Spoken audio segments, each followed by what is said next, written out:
It's not just about the president. Also hanging in the balance this evening is the control of the U.S. Senate. Kasie Hunt joins us now. Kasie, what are the key races to watch this evening? Lester, good evening. Tonight, the Senate majority is up for grabs. Democrats need to win a net of 3 seats if Joe Biden wins the White House, or 4 if President Trump wins to take back the Senate.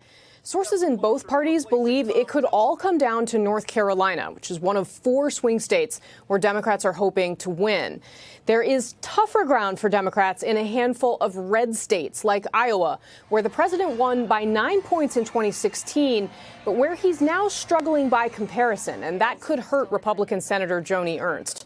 If Joe Biden wins the White House, but Democrats don't win the Senate, it'll be much harder for Democrats to get things done.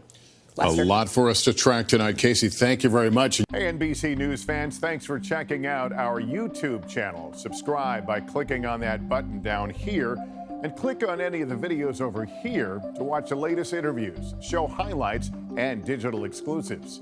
Thanks for watching.